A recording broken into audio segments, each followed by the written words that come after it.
So, si ma'am ay galing pa ng Bulacan.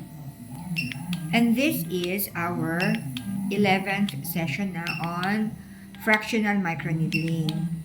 During our first session, mapapansin ninyo na ang kanyang pitted scars ay talagang malalim. Now, on our 11th session, napakalaki na ng improvement ng mukha ni ma'am. So, andun pa din yung pitted scars, andun pa din yung lalim, pero hindi na siya kasing lalim nung dati. At hindi naman magpapabalik-balik si ma'am sa amin from San Jose del Monte, Bulacan, going to Novaliches, Quezon City, kung talagang wala siyang nakikitang improvement. So, buong-buo yung tiwala sa amin ni ma'am at dahil dito, nagkapasalamat kami sa kanya. At saka pumayag din si ma'am na ma-video ang aming procedure. So, thank you so much.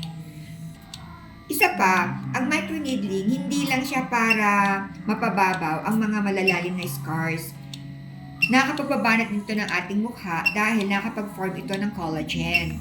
And then at the same time, kung meron tayong mild melasma, yung mild lamang ha, nakakagamot din ito ng melasma. Before the procedure, ang ginawa ko muna sa kanya, nag-deep cleansing facial muna kami ni ma'am.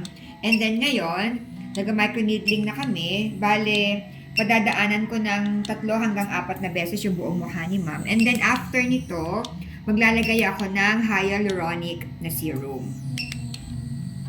So doon sa mga may ganitong problema katulad ni ma'am, kung saan nyo napapanood itong video na ito, i-message nyo lamang kami sa Facebook page namin.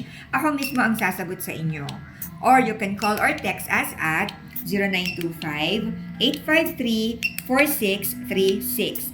Ang aming location ay sa Novaliches Bayan, Quezon City. So mag-bye-bye na kami ha. Have a blessed day everyone. Bye!